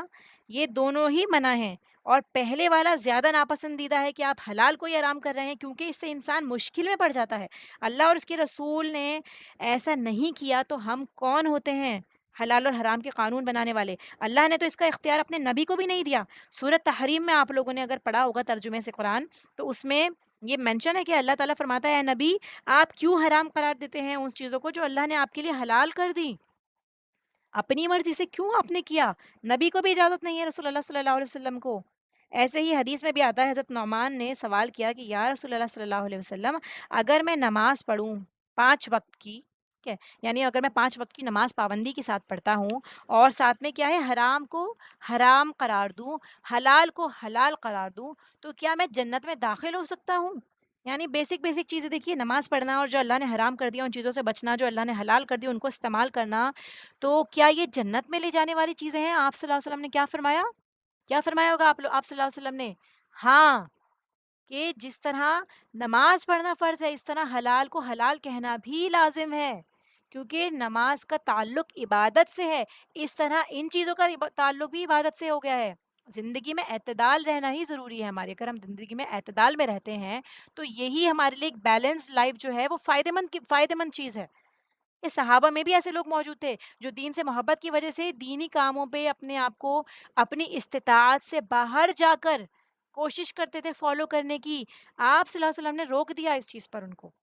آپ نے منع فرمایا۔ حضرت عثمان بن مظعون کے بارے میں بتایا جاتا ہے کہ انہوں نے اپنی بیوی سے کنارہ کشی اختیار کر لی، کہ اس چیز سے نفس کی خواہشات بڑھتی ہیں، تو آپ صلی اللہ علیہ وسلم نے ان کو روکا، ٹھیک ہے، کہ حلال جو ہے آپ اس چیز کو استعمال کر سکتے ہیں، ایکسس کو منع کیا گیا ہے لیکن حلال کو آپ استعمال کریں۔ ایسے ہی حضرت عبداللہ ابن عمر کے بارے میں بتایا جاتا ہے کہ ان کی شادی ہوئی اور وہ اپنی بیوی کے پاس نہیں جاتے تھے۔ کیوں نہیں جاتے تھے؟ کیونکہ وہ مسلسل روزے رکھتے تھے اور رات کو مسلسل نمازیں پڑھا کرتے تھے، پھر بیوی سے کوئی غرض تعلق ہی نہیں تھا ان کا، تو آپ صلی اللہ علیہ وسلم نے بھی ان کو اس بات سے روکا۔ آپ کہتے تھے کہ قرآن پاک کو 1 مہینے میں ختم کرو، یعنی اگر آپ پڑھنا چاہتے ہیں، زیادہ سے زیادہ قرآن کی تلاوت کرنا چاہتے ہیں، ٹھیک ہے پڑھ لیجئے، لیکن آپ کے لیے کیا لمٹ بتا دی ہے کہ آپ 1 مہینے میں ختم کریے، ٹھیک ہے؟ رات کا کچھ حصہ بھی سو اور کچھ حصہ عبادت بھی کرو، کبھی روزہ بھی رکھو، کبھی چھوڑ بھی دو۔ تو دین میں پسندیدہ کیا ہے؟ اعتدال کا راستہ ہے۔ اچھی چیز کو اپنے اوپر نیکی سمجھ کر حرام کرنا یہ ناپسندیدہ چیز ہے، کہ ہمیں روزے بھی رکھنے ہیں اور ہمیں کھانا پینا بھی ہے، ہر چیز کا حکم دیا ہے سبحان اللہ، اللہ تعالیٰ نے کسی چیز کی زیادتی نہیں کری ہمارے اوپر۔ حدیث میں آتا ہے کہ حلال بھی واضح ہے اور حرام بھی واضح ہے، اس کے درمیان میں کچھ مشتبہ چیزیں ہیں، یعنی کچھ ڈاؤٹ فل چیزیں ہیں، جس سے کچھ چیزوں کے بارے میں آپ کو پتہ ہی ہے کہ فلاں چیز حلال ہے، فلاں چیز حرام ہے، ٹھیک ہے، لیکن کچھ چیزیں ایسی ہوتی ہیں جن کے بارے میں آپ کو نہیں معلوم ہوتا، کوئی سیٹ رول نہیں پتہ ہوتا، تو جو ڈاؤٹ فل چیزیں ہوتی ہیں اس میں آپ ادھر ادھر جا کے فتویٰ لینے سے بہتر یہ ہے کہ جو ڈاؤٹ فل چیز ہے، جن کے بارے میں شریعت نے جان بوجھ کر خاموشی اختیار کیجیے ان کی ہے، ان کو بھی آپ چھوڑ دیں۔ بہتر یہ ہے ڈاؤٹ فل چیزوں کے قریب نہ جائیں، یہ تقویٰ کے زیادہ قریب ہے، ٹھیک ہے؟ تو اسی لیے رخصت سے ہم فائدہ اٹھا سکتے ہیں جو اللہ تعالیٰ نے ہم کو دی ہے، کہ اگر رخصتیں ہیں ہمارے پاس ان سے فائدہ اٹھائیں، لیکن ان سے ایگزیجریٹ نہ کریں، حد سے کراس نہ کریں۔ ایسے ہی حدیث مبارکہ میں بھی یہ بھی آتا ہے کہ نبی پاک صلی اللہ علیہ وسلم کی خدمت میں ایک شخص حاضر ہوا، اس نے آ کر کہا کہ یا رسول اللہ صلی اللہ علیہ وسلم، میں گوشت کھاتا ہوں تو میری نفسانی خواہشات کا غلبہ ہو جاتا ہے، یعنی اگر میں گوشت کھا رہا ہوں تو میری نفسانی خواہشات بڑھ جاتی ہیں، اس لیے میں نے اپنے اوپر گوشت کو حرام کر لیا ہے۔ تو اس واقعے کے بعد میں یہ آیات نازل فرمائی، یہ بھی اس کا شان نزول بتایا جاتا ہے کہ اللہ تعالیٰ نے ہمارے لیے حرام نہیں کیا، لیکن ہمیں کیا کیا ہے کہ ولا تسرفو، اسراف نہ کرو۔ اگر انسان کسی چیز میں یہ سمجھتا ہے کہ اس کی صحت کے لیے نقصان دہ ہے تو اس کی مقدار کو گھٹا دے، کم کر دے اس کے لیے، لیکن اسے مکمل اپنے اوپر حرام نہ کر دے، ٹھیک ہے، اس کو تھوڑا بہت کھانا چاہیے ہمیں۔ ایسے ہی ایک اور حدیث مبارکہ میں آتا ہے کہ ایک مرتبہ رسول اللہ صلی اللہ علیہ وسلم کو معلوم ہوا کہ بعض صحابہ نے یہ عہد کیا کہ ہم ہمیشہ دن کو روزہ رکھیں گے، رات کو بستر پر نہ سوئیں گے، عبادت میں رات گزاریں گے اپنی، گوشت اور چکنائی استعمال نہ کریں گے، ایسے ہی عورتوں سے بھی کوئی واسطہ نہ رکھیں گے، کہ یعنی ہم کیا کریں گے؟ عبادت میں اپنے آپ کو غرق کر لیں گے پوری طرح سے۔ یہ جو چیزیں خواہشات بڑھاتی ہیں ہماری، چاہے عورتوں سے تعلق ہو یا گوشت وغیرہ کھانا ہو یا راتوں کو سونا ہو، تو ہم یہ سب کام نہیں کریں گے۔ تو آپ صلی اللہ علیہ وسلم کو جب یہ پتہ چلا کہ لوگ اپنے لیے ایسی باؤنڈریز کریٹ کر رہے ہیں، ایسے اپنے لیے ایکسٹریمزم پہ جا رہے ہیں، تو آپ نے اس چیز کو پسند نہیں فرمایا اور آپ نے آ کے خطبہ دیا کہ مجھے ایسی باتوں کا حکم نہیں دیا گیا ہے کہ یہ سب ایکسٹریمٹی کرنے والی، ایکسٹریمزم میں جانے والی۔ آپ فرماتے ہیں کہ تمہارے نفسوں پر بھی تمہارے حقوق ہیں، تم روزہ بھی رکھو اور کھاؤ پیو بھی، راتوں کو قیام بھی کرو اور سو بھی۔ مجھے دیکھو، میں سوتا بھی ہوں، قیام بھی کرتا ہوں، روزے بھی رکھتا ہوں، نہیں بھی رکھتا، گوشت بھی کھاتا ہوں، اور جو میرے طریقوں کو پسند نہیں کرتا تو وہ مجھ سے نہیں۔ یعنی جس نے ان چیزوں سے منع کیا، حلال چیزوں سے، تو کیا ہوگا کہ آپ صلی اللہ علیہ وسلم نے فرمایا کہ وہ مجھ سے ہی نہیں ہے۔ اور اس کے بعد آپ کیا فرماتے ہیں کہ لوگوں کو کیا ہو گیا ہے کہ انہوں نے عورتوں کو، اچھے کھانوں کو، خوشبو اور نیند کو، دنیا کی لذتوں کو اپنے اوپر حرام کر لیا ہے۔ میں نے تو انہیں یہ تعلیم نہیں دی تھی،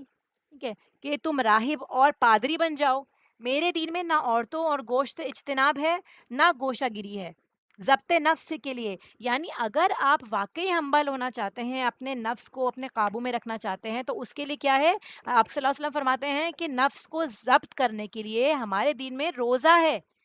رہبانیت کے سارے فائدے جہاد سے حاصل ہوتے ہیں. اللہ کی بندگی کرو، اس کے ساتھ کسی کو شریک نہ کرو، نماز کی پابندی کرو، حج اور عمرہ کرو، زکوٰۃ دو اور رمضان کے روزے رکھو. تم سے پہلے جو لوگ ہلاک ہوئے وہ اسی لیے کہ انہوں نے اپنے اوپر سختیاں کر لی تھی، یعنی جائز کو بھی حرام کر لیا تھا، اسی لیے ان پہ مصیبت آ پڑی. اور جب خود انہوں نے اپنے اوپر سختی کی تو اللہ نے بھی ان پر سختی کی.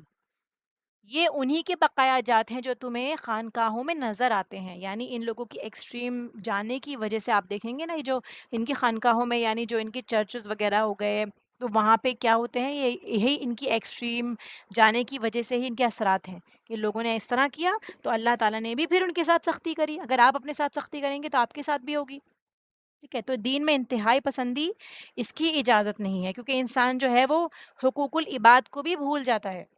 حضرت عمر کے زمانے میں بھی ایسا ہی ہوا کہ ایک آدمی مسلسل روزے رکھ رہا تھا، عبادت کر رہا تھا. تو آپ تو کیا فیصلہ کیا آپ نے کہ 3 دن کی اجازت ہے، چوتھے روز تم جا کے اپنی بیوی کے پاس، تمہیں چوتھے روز اپنے بیوی کے پاس جانا ہے. لہٰذا اس طرح کی پابندیاں خود پر لگانا، جیسے بیوی وغیرہ سے رشتہ نہ رکھنا اور ان نیچرل چیزیں جو ہیں، یہ ساری چیزیں دین کے طریقے میں نہیں آتی. ٹھیک ہے. پھر آپ دیکھیں گے کہ اگر تھوڑا سا ہم اس کی اسٹڈی کریں گے ویسٹرن وے آف لائف میں، جو ہم اس پہ ریسرچ کی جاتی ہے، اس میں بتایا جاتا ہے کہ وہاں پر ہر چیز میں ایکسٹریمزم بھی ہو جاتی ہے. اوور ایٹنگ کرنا، اوور انالائز کرنا، ٹھیک ہے، obsessive ہونا کسی چیز کے لیے، اوور ریئیکٹ کرنا، یہ ساری چیزیں کیا ہیں؟ یہ سب اوور میں چلی جاتی ہیں. دے اوور ڈو ایوری تھنگ. جیسے الکوہول کے بارے میں بھی بتایا، الکوہول پینا ہو گیا وہاں پہ، تو اس کے لیے بھی اب بیئر ڈرنکنگ وغیرہ کے لیے بنج ڈرنکنگ ہے، بہت کامن ہو گیا ہے. اسٹوڈنٹس میں بھی 44% جو اسٹوڈنٹس ہوتے ہیں یونیورسٹیز میں، وہ بنج ڈرنکنگ کرتے ہیں. یعنی الکوہول پیتے رہنا مسلسل طور پہ، یعنی رکنا نہیں کسی حد پہ. اور الٹیمیٹلی کیا رزلٹ ہوتا ہے کہ وہ ہاسپٹلائز ہو جاتے ہیں، اور اٹ میں آلسو لیڈ ٹو ڈیتھ، کہ ان کی ڈیتھس بھی ہو جاتی ہیں. پھر دیکھیے ڈریسز کے بارے میں اگر ہم جاتے ہیں کہ کتنی ڈریس جو ہے وہ کتنی شارٹ ہوتی چلی جا رہی ہے. ٹھیک ہے، کہاں پہ یہ تھا کہ اتنا ان کی ڈریس یہ ہے کہ بالکل ہی چھوٹے کپڑے ہو گئے، تنگ ہو گئے ہیں کپڑے. اور آپ دوسری ایکسٹریمزم میں دیکھیں گے کہ جو ننز ہوتی ہیں وہ سر سے لے کے پیر تک ہی بالکل پوری طرح سے کور ہوتی ہیں. Even in between the ladies also. جیسے ہمیں پتا ہے کہ مسلمان عورت کو بھی ایسے رہنا ہے، لیکن کم سے کم یہ ہے کہ اگر وہ خواتین کے بیچ میں ہیں تو وہ تو اپنا تھوڑا ریلیکسیشن پہ رہ سکتی ہے. پھر اوبیسٹی دیکھیں گے کہ وہاں پہ جتنے آپ دیکھیں گے بچے بھی ہو گئے، بڑے بھی ہو گئے، کتنے اوبیس ہوتے ہیں، کتنا زیادہ پریولنٹ ہو گیا ہے ویسٹرن کنٹریز میں. کیوں؟ کیونکہ مائنڈ لیس ایٹنگ رہتی ہے، بنا سوچے سمجھے کھائے جا رہے ہیں، کھائے جا رہے ہیں، بیٹھے ہوئے ہیں اپنے کاؤچ پہ، ٹی وی کے آگے بیٹھے ہوئے ہیں، باتیں کر رہے ہیں، تو کھاتے رہتے ہیں، مسلسل کھاتے رہتے ہیں. ٹھیک ہے. اس کے علاوہ دوسری ایکسٹریمٹی دیکھیے آپ کہ انوریکزیا اتنا کامن ہو گیا ہے، بولیمیا اتنا کامن ہو گیا ہے، لپوسکشن کامن ہو گیا ہے. یعنی ان نیچرل طریقے اپنے ویٹ کو کنٹرول کرنے کے، کہ اس میں آپ کیا کرتے ہیں، آپ وامٹنگ کرتے ہیں جس سے اپنے جو کھایا ہوتا ہے وہ نکل گیا. یا پھر انوریکزیا کر دیا کہ بالکل ہی کھانے پینے کی عادت ختم ہو گئی ہے، کچھ بھی نہیں کھاتے. یا لائپوسیکشن کراتے ہیں کہ اپنی باڈی کو پورا ہر طرح سے اس کے اوپر سرجریز کرا کرا کے اور اپنا ویٹ اس طرح سے ریڈیوس کرانا. پھر پیٹس کے ساتھ میں ایکسٹریمزم دیکھیے کہ اتنا زیادہ ان سے پیٹس کے ساتھ میں ان کو اڈور کرنا، کہ اپنی فیملی ممبر کو آپ اگنور کر رہے ہیں. ان کے پیرنٹس جو ہیں وہ اولڈ ایج ہومس میں پڑے ہوئے ہیں، اور پیٹس کو ایسے رکھ رہے ہیں کہ پورا پورا ان کو لائف اسٹائل ایسا دے رہے ہیں، سپر اسٹارز والا لائف اسٹائل دے رہے ہیں. ان کے پورے بیڈ روم سجا رکھے ہوتے ہیں. آپ دیکھیں گے یہ ساری چیزیں ایکسٹریمزم میں چلی جاتی ہیں. پھر ایسے ہی سیکشول ایکسٹریمٹی بھی ہوتی ہے کہ کسی چیز پہ آ کے نہیں رک رہے، کنٹرول ہی نہیں ہے، ہومو سیکشوالٹی پہ اتر گئے ہیں، ڈیورس ریٹ بڑھ گئے ہیں کیونکہ ان کے یہاں بھی ایکسٹرا میرٹل افیئرس بھی ہو جاتے ہیں. تو یہ ساری چیزیں کیا ہے کہ جب انسان ایک کسی چیز پہ، کسی باؤنڈری پہ نہیں رکتا، جب دین نے آ کے اسے ایک دے دی ہے، ایک سیٹ رولس دے دیے ہیں، لمٹ دے دی ہے، اگر اس کو کراس کریں گے تو ہر چیز میں، چاہے وہ سائنس ہو کہ اگر نیوکلیر بامس بنانے پر آئے، جینیٹک انجینئرنگ کرنے پہ آئے، تو کہاں سے کہاں پہنچ گئے ہیں کہ لوگوں کو افیکٹ پڑ رہا ہے اس چیز پہ. ٹھیک ہے. یا پھر یہ کہ شاپنگ کر رہے ہیں تو اتنی شاپنگ کر لی کہ سارے کے سارے پیسے ہی اس پہ ختم کر ڈالے. تو یہ ساری چیزیں ان سے بچنے کا حکم دیا گیا ہے کہ معتدل انسان جو درمیانہ رو ہوتا ہے، جو اسلام کو صحیح طور پہ فالو کر رہا ہے، وہ ان ساری چیزوں سے بچ کے رہتا ہے. آخری آیت ہے، اللہ تعالیٰ فرماتا ہے کلوا مما رزقکم اللہ حلالا طیبا، کھاؤ اس میں سے جو اللہ نے تمہیں رزق دیا ہے، شرط یہ ہے کہ وہ حلال اور پاکیزہ ہو. حلال فی ذاتی ہی بھی ہو اور پاک فی کسبی بھی ہو، یعنی کہ جو آپ کھا رہے ہیں وہ گلا سڑا نہ ہو، اور پاک کس طرح سے ہو؟ طیب، کہ آپ نے جو کمایا ہو وہ حلال طریقے سے کمایا ہو، ٹھیک ہے؟ مثلاً حلال چیز جو ہے، یعنی آپ حلال چیز کھا رہے ہیں، حلال میٹ کھا رہے ہیں، لیکن آپ نے حرام طریقے سے کمایا ہے، آپ کی کمائی حرام ہے، اور اس سے آپ جا کے پوچھ رہے ہیں کہ حلال میٹ ہے یہاں پہ یا نہیں؟ حالانکہ آپ کیا کر رہے ہیں؟ سارے غلط کام آپ کر رہے ہیں، پھر وہ ان حرام پیسوں سے آپ کا میٹ کیسے حلال ہو جائے گا؟ وہ کھانا کیسے حلال ہو جائے گا؟ آگے فرماتا ہے اللہ تعالیٰ وَاتَّقُوا اللَّهَ الَّذِي أَنتُم بِهِ مُؤْمِنُونَ، کہ ڈرو اللہ سے جس پر تم ایمان رکھتے ہو، تو ایمان تقوی کا مطالبہ کر رہا ہے۔ کلو، کھانے کا لفظ ہے، اب دیکھیں کھانے کا لفظ ہے اس لیے استعمال ہوا ہے زیادہ کیونکہ ہمارا زیادہ تر وقت جو ہے، ہمارا زیادہ تر مال، ہماری صلاحیتیں، ہماری طاقتیں کھانے پکانے میں ہی لگ جاتی ہیں، پکانا، کھانا، اس کے لیے ارننگ کرنا، تو زیادہ تر جو ہمارا ٹائم جاتا ہے وہ کھانے میں ہی جاتا ہے، ورنہ پہننے اوڑھنے میں ہر چیز سے مراد دی گئی کہ حلال اور طیب ہونی چاہیے ساری چیزیں۔ تو کلو میں جو ہے یہ حکم دیا جا رہا ہے کہ کھاؤ، ٹھیک ہے؟ کلو، اللہ تعالیٰ نے حکم دیا، یہ مت سوچیے کہ جیسے کلو ہے ٹھیک ہے ہماری مرضی کھائیں گے تو نہیں کھائیں، نہیں، کھانے کا حکم دیا ہے تو کھانا واجب ہے ہم پہ، اور اسپیشلی جیسے جب ہلاکت کا اندیشہ ہے کہ اگر کوئی شخص نہ کھا کر مر رہا ہے یا خودکشی کر رہا ہے اس چیز سے کہ وہ کھائے گا ہی نہیں، یا جیسے ہمیں جانتے ہیں نا، ہم نے پڑھا ہوگا کہ پیچھے والی آیات میں بھی کہ اگر آپ کو لگ رہا ہے کہ بالکل جان جا سکتی ہے اس سچویشن میں، اگر آپ حد سے بڑھنے والے نہیں ہیں، آپ رغبت رکھنے والے نہیں ہیں، تو اس حرام چیز کو بھی کھا سکتے ہیں اپنی جان بچانے کے لیے، ٹھیک ہے، طاقت کے لیے۔ بس ناپسندیدہ چیز کیا ہے کہ آپ کو حرام اور خبیث چیز نہیں کھانی، ٹھیک ہے؟ سورہ مومنون کی آیت ہے، آیت نمبر 51 میں اللہ تعالیٰ فرماتا ہے اے رسولو پاکیزہ چیزوں میں سے کھاؤ اور نیک عمل کرو، یعنی رسولوں کو بھی حکم دیا گیا ہے کہ آپ کو کھانا ہے اور پاک چیزوں میں سے کھانا ہے، اور اسی کے ساتھ ساتھ جب آپ کھائیں گے تبھی اب آپ کے جسم میں جان ہوگی۔ اگر آپ اچھی ڈائٹ لے رہے ہوں گے تو آپ قوی مومن ہوں گے، تو آپ عمل صالحہ بھی کر سکتے ہیں، آپ کے جتنا اعمال ہوں گے انشاءاللہ آپ کو طاقت ہوگی، ورنہ اگر ہماری طبیعت ایسی نہیں ہے، ہمارے ہاتھ پیروں میں جان نہیں ہے، تو ہمارے اعمال صالحہ بھی ہم سے نہیں ہوں گے۔ اللہ تعالیٰ فرماتا ہے نیک عمل کرو، اگر تم سچ میں جانتے ہو، علم والے ہو، تو تم اچھا کھاؤ تاکہ تم نیک عمل کر سکو۔ ایسے ہی سورہ اعراف میں آتا ہے نمبر 32 میں کہ کہہ دیجئے کہ اللہ کی زینت کو کس نے بندوں پر حرام کیا، یعنی جو اللہ تعالیٰ نے حلال کی ہے چیزیں ان کو آپ نے کیسے حرام کر لیا اپنے اوپر، ان ساری چیزوں کو جو اللہ نے زینت کے لیے دی ہے، خوبصورتی کے لیے دی ہیں، اور پھر فرمایا رزق میں سے پاکیزہ چیزیں کھاؤ جو اللہ نے دی ہیں، جو پاکیزہ چیزیں ہیں، اسی لیے کھانے کو منع نہیں کیا گیا، لیکن اللہ نے جو رزق دیا ہے حلال کمائی کے ذریعے پاکیزہ کر کے اس کو، جیسے ہم جانتے ہیں کہ قربانی کا طریقہ بھی ہے حلال طریقے پہ، ہم جو ذبح ہوتا ہے اس کو کھانا ہے، اور ساتھ میں ڈرتے ہوئے کھانا ہے کہ ہمیں ڈر ہے، تقوی ہے، ٹھیک ہے؟ تقوی کا تعلق نماز روزے سے نہیں بلکہ کھانے پینے سے بھی ہے، کہ ہم سوچتے ہیں نا کہ صرف نماز پڑھ رہے ہیں تو تقوی ہونا چاہیے، اگر ہم روزہ رکھ رہے ہیں، نہیں، کھا بھی رہے ہیں تو بھی تقوی ہو، زیادتی نہیں ہونی، کھانے میں بھی، حلال کھانے میں بھی زیادتی نہیں ہونی چاہیے، ایسا نہ ہو کہ ہمارا کھانا ویسٹ ہو رہا ہے، ہم تھوڑا پکاتے ہیں اور اس سے زیادہ اتنا بچ جاتا ہے کہ اسے ہم پھینک دیتے ہیں، یا ہم کھانے کا دھیان نہیں رکھتے کہ ہماری فریج میں کھانا سڑ رہا ہے، گل رہا ہے، ٹھیک ہے، جو چیزیں آ کے ہم نے رکھ دیا ہم بھول گئے ان کو، یہ ساری چیزیں جو ہیں یہ ویسٹ کرنے میں چلی جائیں گی،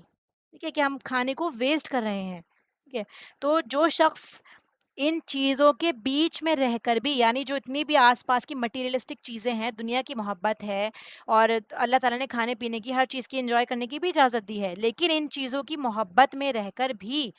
جو اللہ کی اطاعت میں رکاوٹ محسوس نہیں کرتا، یعنی آپ کھا رہے ہیں لیکن آپ کو پتہ ہے نماز کا ٹائم ہے، آپ باہر ہیں شاپنگ کر رہے ہیں، آپ کو پتہ ہے کہ میری نماز قضا ہوگی یا روزہ ہے آپ کا، تو آپ اس وقت میں کوئی اور ایسی چیز نہیں کھا رہے جو آپ کے سامنے والا کوئی لذیذ چیز کھا رہا ہے، آپ کو پتہ ہے آپ کی فیوریٹ چیز ہے لیکن آپ نہیں کھا رہے، تو ان تمام امتحانوں کے بیچ میں رہ کر بھی جو شخص اللہ سے محبت کا دعویٰ کرتا ہے اور اس کو پروف کر کے دکھاتا ہے، تو یہ ایکچوئل بڑی چیز ہے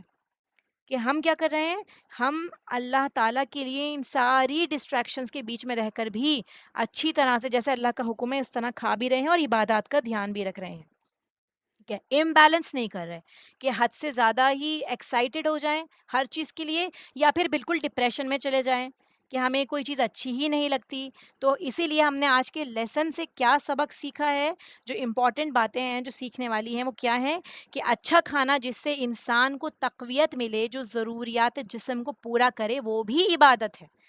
پکا رہے ہیں، سرو کر رہے ہیں، بچوں کو کھلا رہے ہیں یا خود کھا رہے ہیں، نیت یہ رکھ لیں کہ ہمیں اللہ کو راضی کرنا ہے، ہمیں قوت حاصل کرنی ہے، تو وہ بھی انشاءاللہ ہماری عبادت بن جائے گی۔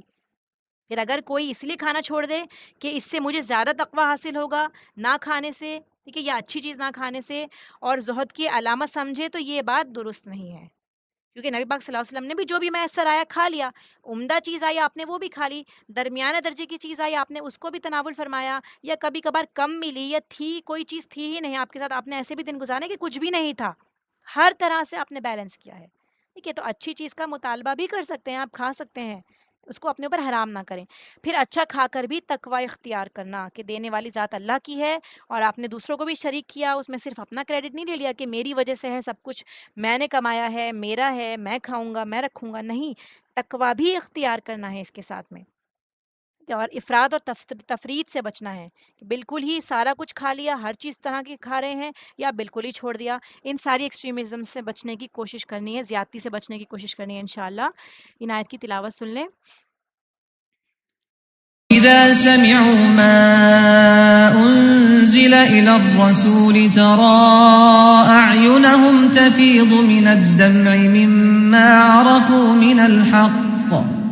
يقولون ربنا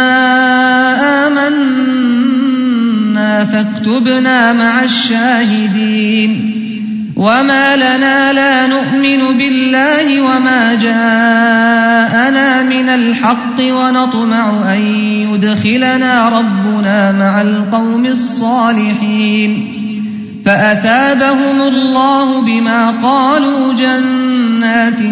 تجري من تحتها الأنهار خالدين فيها وذلك جزاء المحسنين والذين كفروا وكذبوا بآياتنا أولئك أصحاب الجحيم يا أيها الذين آمنوا لا تحرموا طيبات ما أحل الله لكم ولا تعتدوا إن الله لا يحب المعتدين وكلوا مما رزقكم الله حلالا